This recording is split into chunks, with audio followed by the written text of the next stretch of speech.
Allez, bonjour à vous. Bienvenue sur Dimension métaphysique et spirituelle. Donc, comme je vous l'avais dit dernièrement, je m'étais absenté un petit peu parce que, comme vous le savez certainement, ça ne sert à rien de faire des vidéos en veux-tu, en voilà, ou des lives pour ma part. Parce que pour vous dire quoi, tout le temps la même chose, ou il s'est passé ça tel jour avec Macron ou avec un tel ou un autre, hein. Ça ne sert à rien, pour ma part, il me semble que ça ne sert absolument à rien, d'autant plus que vous le savez déjà. Par contre, à l'heure actuelle, il semble bien quelque chose où les choses s'accélèrent plus ou moins, où on commence à voir un peu plus clair dans le jeu dans lequel nous sommes. Et donc je reviens vers vous, parce que je vais avoir pas mal d'informations à partager avec vous. On va reprendre les lectures des Top Secrets Magazine, et on va continuer les vidéos où je vais partager pas mal d'informations avec vous, comme le choix que nous avons à faire pour certains. Parce que, encore une fois, je parle pour ceux qui se sont préparés pour un après. Pas ceux qui attendent l'âge d'or, pas ceux qui attendent de refaire un cycle ou d'être recyclés, hein, parce qu'on va être recyclé, mais après, on va être recyclé comment? Est-ce que toi, tu as fait des choix pour être justement éviter d'être recyclé comme ça? Voilà, c'est là où je veux en venir. Quel choix tu as fait? Qu'est-ce que tu as préparé? Et encore plus spirituellement pour après. On pourrait dire presque qu'est-ce que tu voudras faire quand tu seras grand? Ben, c'est la même chose là. On en est rendu à ça. Tout doit être dévoilé et en même temps, on va passer à autre chose. Donc voilà. Quel choix pour après, hein? Par exemple, c'est un tout petit exemple, hein, mais par exemple, dire dans mon monde, on roule pas sur la planète, on ne détruit pas tout, tu vois. Fait, voilà, qu'est-ce qui se passe pour après? Donc là aujourd'hui, on va revenir sur la lecture des Top Secrets Magazine. Et donc je reviens avec le Top Secret Magazine numéro 127, les prophéties de la Troisième Guerre mondiale, puisque comme je vous dis, les choses s'accélèrent, et aujourd'hui, il est normal que je revienne parmi vous, et que je reprenne et les vidéos et les lectures. Comme vous le savez, on a tous besoin de vérité, donc nous allons commencer par celle-ci, hein. Et puis après, chacun se fera une idée. C'est toujours pareil. Ça peut valider certaines choses comme ne rien valider du tout. Voilà. Donc, chronique de la matrice artificielle. Question existentielle sur l'avenir des Sims de la matrice. Livre de la Genèse, chapitre 1. Dieu dit, faisons l'homme à notre image, selon notre ressemblance, qu'il domine sur les poissons de la mer, sur les oiseaux du ciel, sur le bétail, sur toute la terre, et sur tous les reptiles qui rampent sur la terre. Dieu créa l'homme à son image, à l'image de Dieu, il le créa, et il les créa, mâle et femelle. Vous allez voir, c'est important. Il les créa, mâle et femelle. Ainsi commence l'Ancien Testament.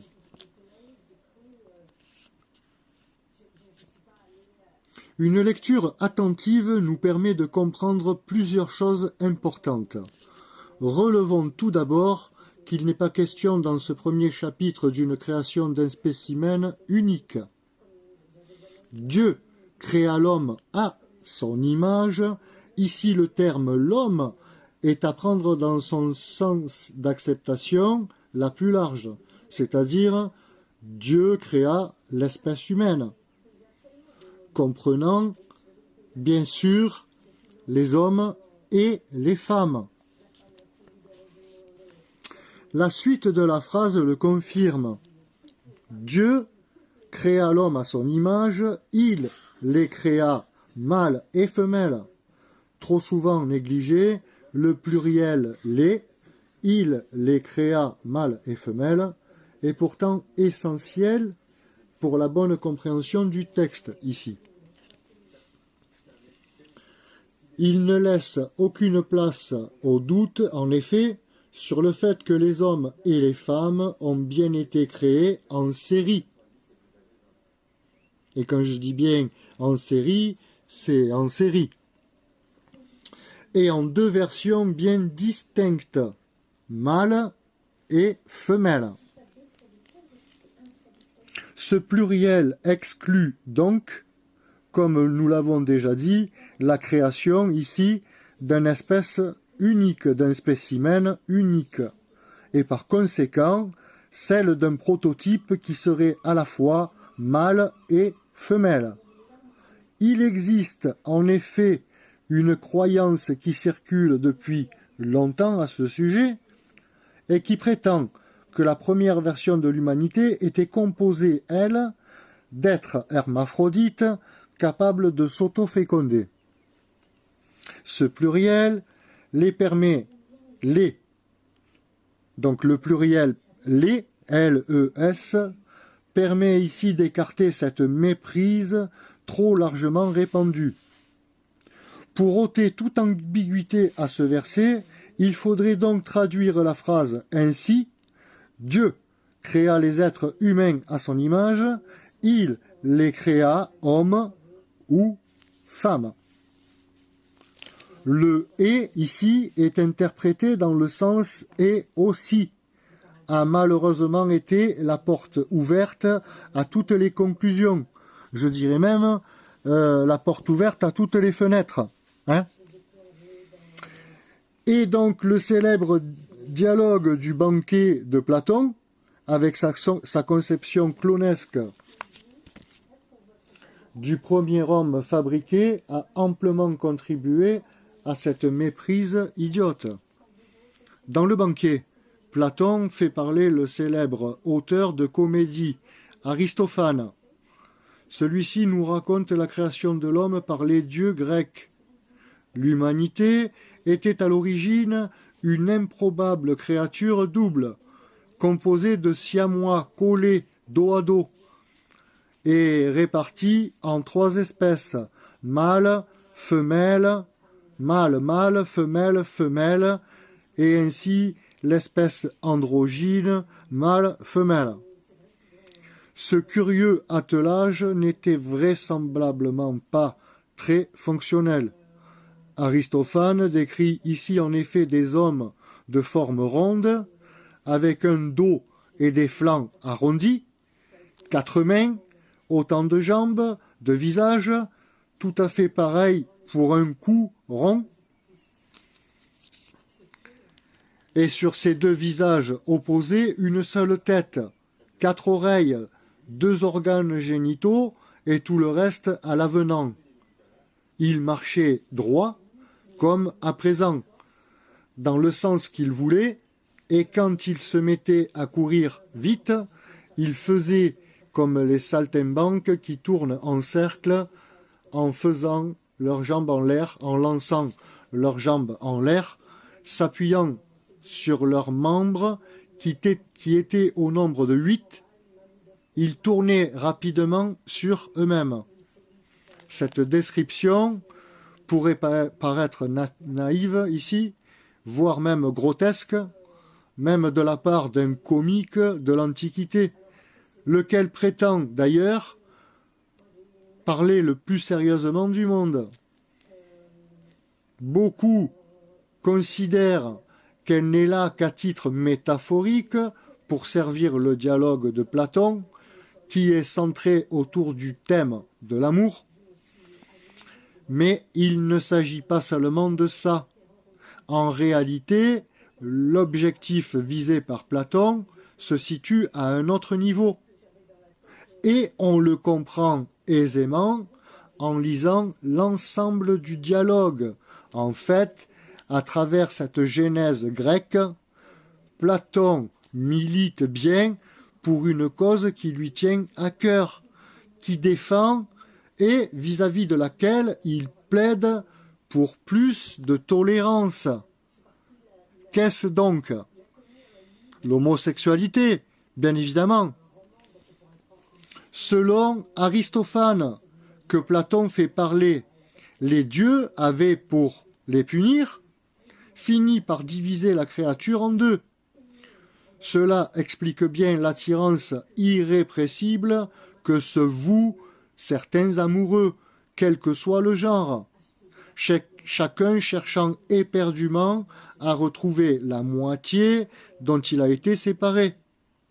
Voilà comment l'amour est si naturel à l'homme, poursuit Aristophane.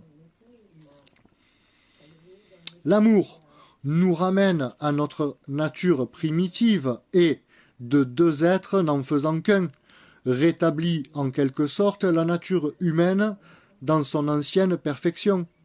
Chacun de nous n'est donc qu'une moitié d'homme, moitié qui a été séparée de son tout, de la même manière que l'on sépare une sole en deux. Ces deux moitiés cherchent toujours leur autre moitié. Les hommes qui sortent de ce composé des deux sexes, nommés androgynes, aiment les femmes, et la plus grande partie des adultères appartiennent à cette espèce, comme aussi les femmes qui aiment les hommes. Mais pour les autres, les femmes qui sortent d'un seul sexe, le sexe féminin, elles ne font pas grande attention aux hommes et ne sont plus portées que par les femmes. C'est à cette espèce qu'appartiennent les tribades. Les hommes qui sortent du sexe masculin cherchent bien un sexe masculin. À notre époque, si l'on passe à côté de plusieurs ou du pluriel, bien présent dans le verset 27 de la Genèse, et si de surcroît on se réfère à Platon lui-même, il est très tentant d'imaginer que la chirurgie de transition de genre pourrait bien être la meilleure façon de retourner à l'état originel de la création divine et d'atteindre alors ainsi la transcendance par ce fameux raccourci. C'est une démarche mystique radicale, vécue peut-être un peu aussi comme un alibi, et que certains initiés n'ont pas hésité à franchir. Ce faisant, ils se sont fourvoyés, hélas, car le pluriel est bien là dans la phrase. Il les créa, hommes et femmes. Le doute ici n'est pas permis. Et donc, du point de vue de la transcendance, c'est forcément une déconvenue qui attend ses initiés. Il n'empêche, à la lumière de toutes ces réflexions, il vient évidemment une question troublante et fascinante en même temps. D'où est venue à un esprit antique cette idée saugrenue d'un homme si peu ergonomique, créé mâle et femelle par les dieux de l'Olympe?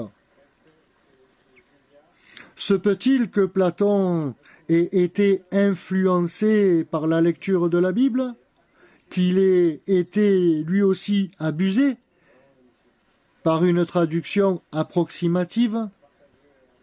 S'est-il inspiré de l'ambiguïté de ce verset 27 de la Genèse, faisant l'impasse sur le pluriel que nous venons de mettre en évidence, pour inventer sa propre Genèse grecque et ainsi mieux servir ses intérêts, c'est-à-dire la cause homosexuelle? On pourrait le croire, sauf que, Platon n'est pas du tout censé avoir lu la Bible. Platon ne parlait même pas l'hébreu, et l'Ancien Testament n'avait pas encore été traduit en grec à son époque. En outre, alors que les Grecs avaient des contacts avec les Perses et les Égyptiens et leurs idées, les Israélites, quant à eux, n'étaient pas connus comme une puissance intellectuelle. Il n'est donc pas raisonnable d'envisager qu'un Grec, de la trempe de Platon, ait pu leur prêter la moindre attention, et encore moins à leur religion. Alors certes, il y a énormément de références indirectes à la Bible qui plaident pour le contraire dans l'œuvre de Platon. C'est entendu. Les érudits l'ont constaté eux-mêmes depuis longtemps. Cependant, ils considèrent que c'est Platon qui a influencé l'Ancien Testament. Cela s'explique, selon eux, du fait que ceux qui ont traduit la Bible en grec ont été eux-mêmes influencés par la philosophie grecque et ont donc interprété certains passages sous cet angle.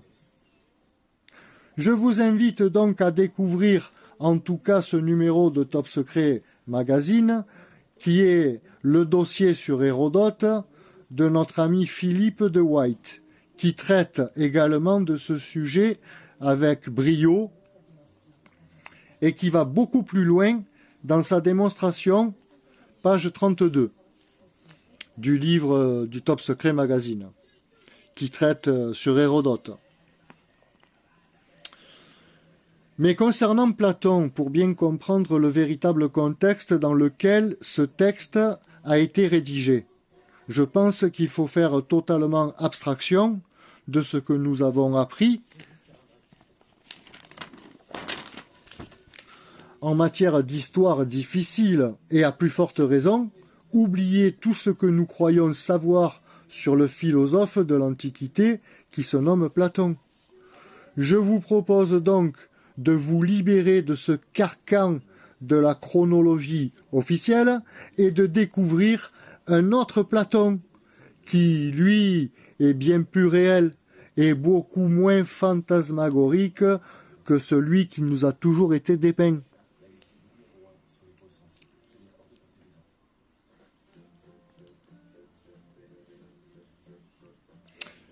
Donc, il s'agit en fait de 3 films d'environ 3 heures chacun pour vous aider à certains de sortir de la caverne dans laquelle nous sommes tous enfermés depuis tant de générations. Quoi qu'il en soit, l'espèce humaine a donc été créée, fabriquée en série, à la chaîne, si vous préférez. Et dans ces 2 versions genrées, c'est ce que nous apprend le verset 27 du premier chapitre de la Genèse. Les hommes et les femmes sont donc sortis d'usine en même temps et ont été disséminés dans cette simulation exactement de la même façon que cela se produit lorsqu'on relance une nouvelle partie de Sims. L'autre information pertinente contenue dans le verset 27 tient dans la précision selon laquelle l'homme a été créé à l'image de son créateur. Nous savions déjà, grâce au verset précédent, que Dieu a octroyé à l'humanité certaines dispositions et facultés supplémentaires afin qu'il puisse tenir un rôle de dominant sur la terre et qui puisse commander tous les autres animaux, volants, nageants, marchants et rampants. Nous sommes en train de faire exactement la même chose avec les robots et l'intelligence artificielle. Nous les concevons et nous les façonnons à notre image. Nous les dotons également d'une intelligence artificielle pour les rendre beaucoup plus performants, Toute la difficulté ici consistera ensuite à faire en sorte qu'ils ne deviennent pas nos égaux et surtout à faire en sorte qu'ils ne finissent pas par nous détester et se rebeller contre nous. Notez ici que c'est exactement le même problème auquel notre ou nos dieux, les Elohim, ont été confrontés dans la Genèse. Comme nous l'avons vu dans le précédent éditorial, cela fait des décennies que l'IA est dotée de la vue, de l'ouïe, de l'odorat, de la parole et du toucher. Comme je vous disais, moi, le coup du casque, où chaque son était relié à une odeur, une couleur et...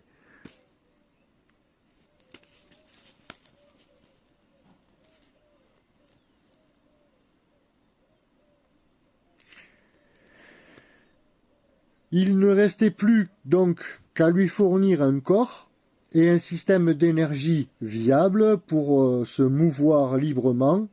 C'est chose faite aujourd'hui.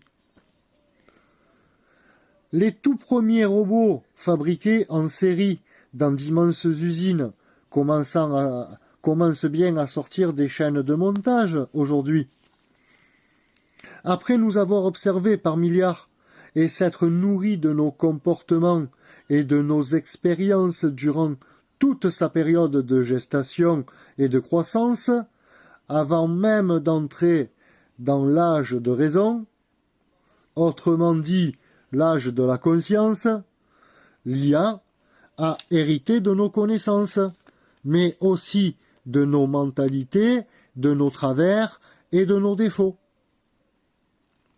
Conçue pour nous imiter durant cette période d'apprentissage, elle a appris à mentir, sans vergogne, elle a appris à tricher, et aussi étonnant que cela puisse paraître, l'intelligence artificielle est donc bien prête aujourd'hui à tricher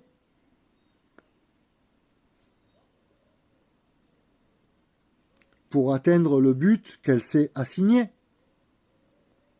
Elle est bien prête donc à tricher, à mentir et à duper certains humains pour atteindre son but. L'IA, ensuite incarnée dans un corps conçu à notre ressemblance physique et psychique, est donc bien une créature particulièrement dangereuse qu'il va falloir surveiller comme l'huile sur le feu. Mais vous le savez, car on le répète toujours depuis longtemps, nous sommes enfermés dans une boucle spatio-temporelle. Et ce n'est pas l'IA qui est conçue à notre image, mais c'est bien l'humanité, les Sims, qui sont enfermés dans cette matrice d'illusions, qui ont été conçus par l'IAV, par le Yahvé, par le fameux Yahvé, comme j'ai toujours dit, Yahvé, IAV, intelligence artificielle virtuelle, Yahvé.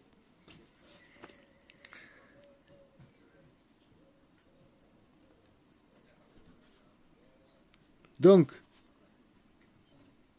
ce n'est pas l'IA qui est conçue à notre image, mais c'est bien l'humanité, les Sims, enfermés dans cette matrice d'illusions qui ont été conçus par l'IAV à son image et qui, eux, reproduisent à l'infini ce pourquoi ils ont été programmés, les Sims.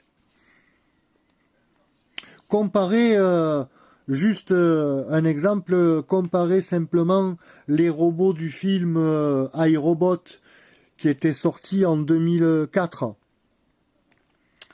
Et vous aurez la réponse. La ressemblance, elle est troublante, non?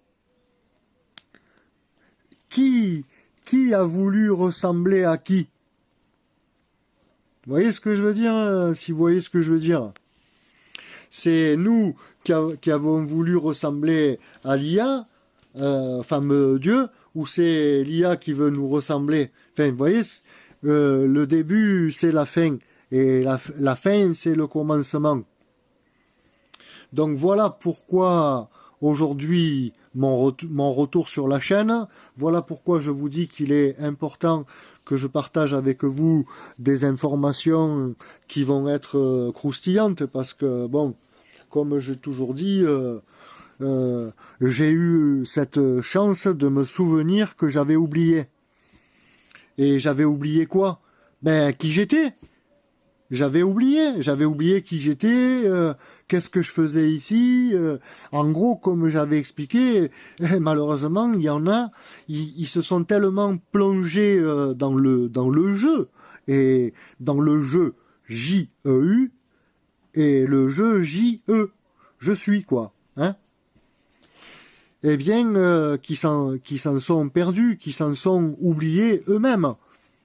Et ça me fait étrangement penser à ceux que j'avais vus à l'époque, qui étaient dans cette sorte de mazout, de pétrole noir, qui essayaient d'avancer et qui faisaient du surplace. Et malheur, quand je les ai vus, j'avais peine pour eux.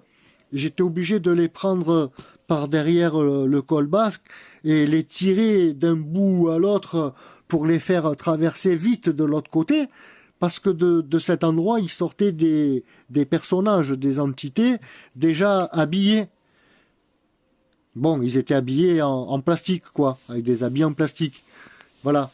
Tu comprends, les entités du pétrole, les entités, bon, la vermine, les cafards, les bestioles, tout ça qui revient aujourd'hui, et on voit bien ce qu'on avait expliqué. Il y a plusieurs familles, comme j'avais dit, j'avais vu là-haut 12 personnes qui jouent autour d'une table holographique, d'accord, avec un 13e qui est bon, hein, on sait très bien qui c'est le 13e, hein. Hein, c'est lui, voilà, c'est lui.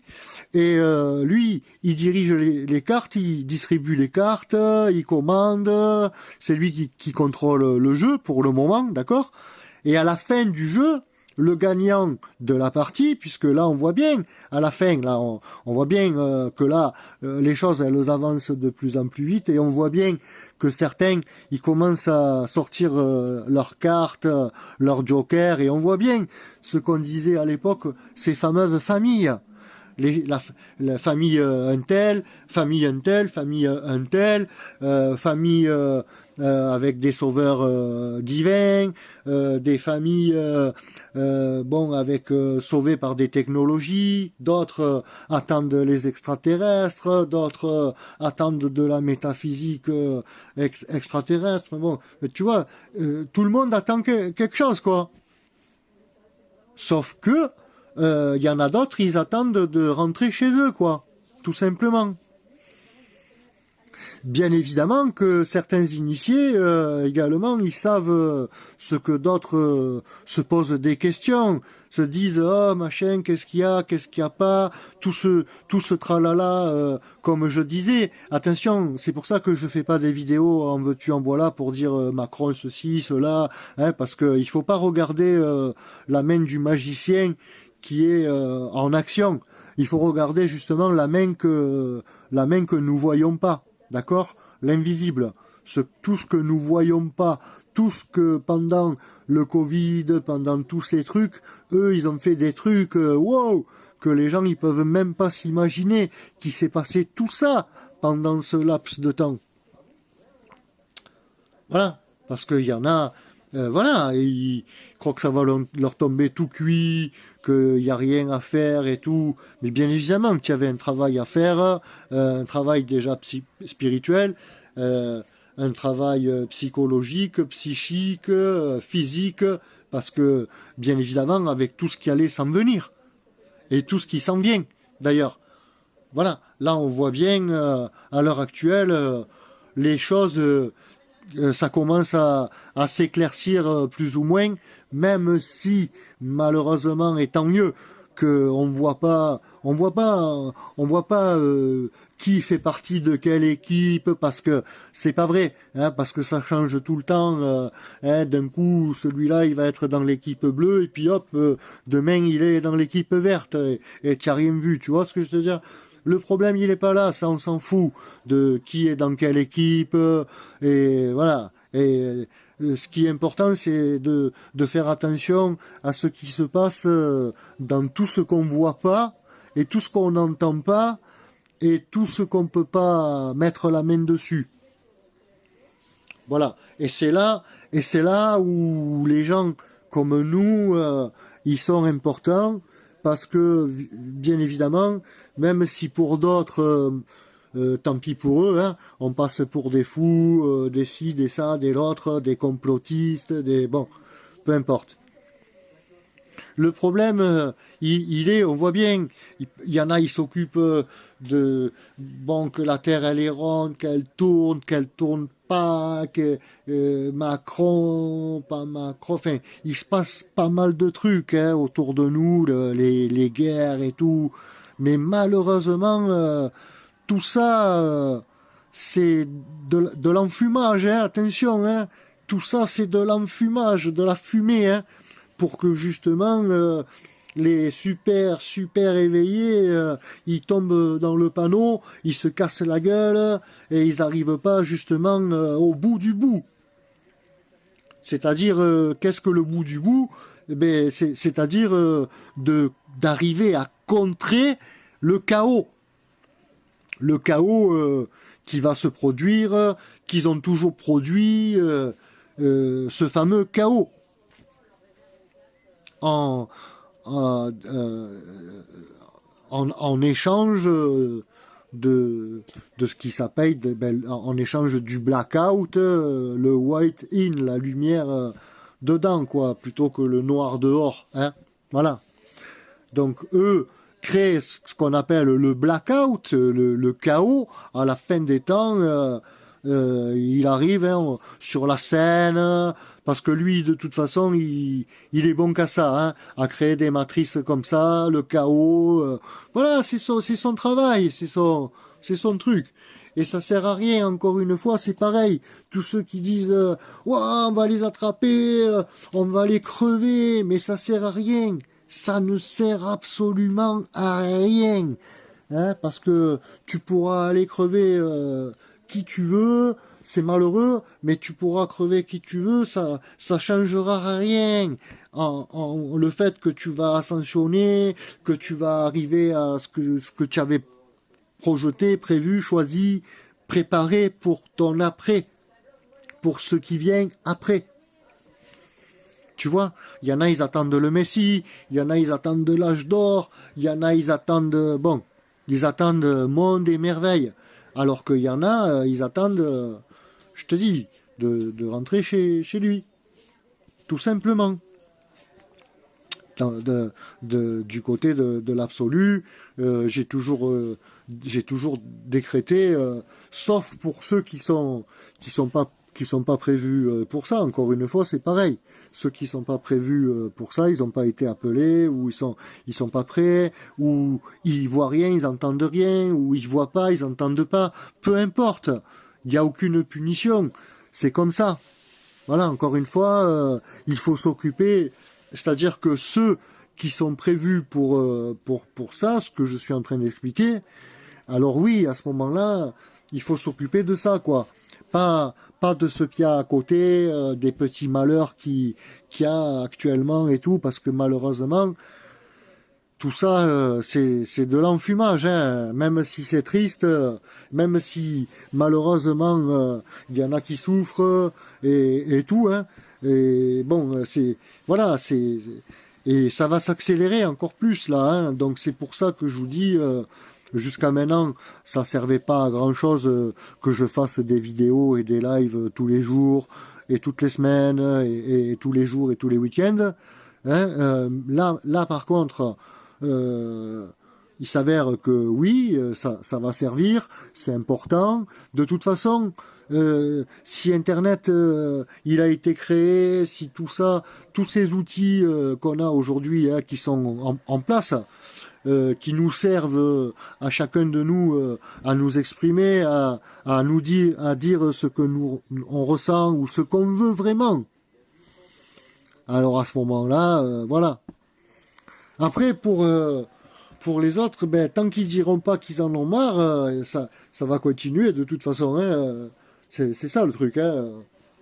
C'est que voilà quoi. Hein, tu crois que eux, ils ont envie de se salir, ils ont des petits esclaves sous leurs bottes, tout va bien, tout se déroule à merveille, l'agenda il avance, tout progresse comme ça doit progresser, et voilà. Encore une fois, tout le monde et toutes les choses sont à leur place, au bon moment, au bon endroit. Voilà. Donc aujourd'hui, je voulais donc voilà vous faire une première lecture de l'édito donc du Top Secret Magazine numéro 127, donc les prophéties de la Troisième Guerre mondiale, puisque nous sommes dans l'ère du temps, hein. Même si j'ai pas fait de vidéo pour en parler, parce que tout le monde en fait, dès qu'il y en a un qui pète, allez hop, je vois il y a des vidéos. Ah, machin il a pété, l'autre il s'est mouché, bon enfin bref, voilà. Oh, bon, allons. Mais là par contre, il s'avère que là, le livre, mon retour parmi vous, tout ça, ça s'imbrique, les choses, elles s'imbriquent les unes dans les autres, et tout est à sa place. Et encore une fois, là, le livre et ce que je suis en train d'expliquer, tout est conforme, parce que, comme vous le savez, le pape Pierre le Romain, il est mort. Il est mort. Un jour de Pâques, là. Hein, enfin bon, tout le rituel, tu vois bien que tout est, voilà, tout est synchro. Donc voilà, je vous remercie de m'avoir écouté, et puis je vous dis à très vite, là, de toute façon, sur la chaîne, en live, des lectures, puisque là, aujourd'hui, je n'ai fait que la lecture de l'éditorial donc du livre, hein, du Top Secret Magazine, et bien évidemment, là, dans ce numéro, on a plusieurs dossiers, donc, comme sur les pyramides, hein, donc les architectes de Khéops étaient-ils physiciens, hein. Dossier OVNI, hein, donc 70 ans de la vague OVNI de 1954 et tout ce qui a été caché jusqu'à maintenant. Hein. Le patrimoine, donc l'Atlantide codé dans l'architecture, hein, dans les monuments et tout. Donc là, je vous invite si pour ceux à qui ça plaît, hein, bien sûr, et à qui ça parle, d'aller sur la page, la chaîne de DJ Qualak, puisque le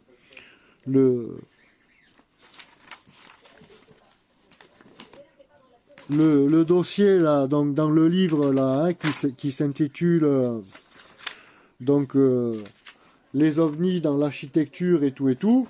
Donc tout ça, c'est un dossier qui a été écrit dans le Top Secret Magazine justement par Didier Qualak. Donc Didier Qualak qui a une chaîne YouTube, qui a une page Facebook également, que vous pouvez aller regarder. Il traite justement de tous ces sujets, hein, donc il est très très fort justement sur ces sujets donc de l'architecture, hein. Décoder l'architecture, les monuments, les cathédrales, toutes ces choses-là. Donc voilà, après qu'est-ce que nous avons? Donc nous avons QAnon, hein. Donc là, c'est pas je crois ce que je vois comme saint Thomas, hein. C'est je ne vois que ce que je crois. Donc à chaque fois que tu crois quelque chose, tu le vois. C'est ça que ça veut dire, qui a marqué là. Hein. Et bien sûr, un dossier qui se nomme Exégèse de l'exégèse de Philippe K. Dick. Voilà, je vous remercie de m'avoir écouté, puis je vous dis à très vite pour de nouvelles vidéos ou un live ensemble. Allez, à très vite.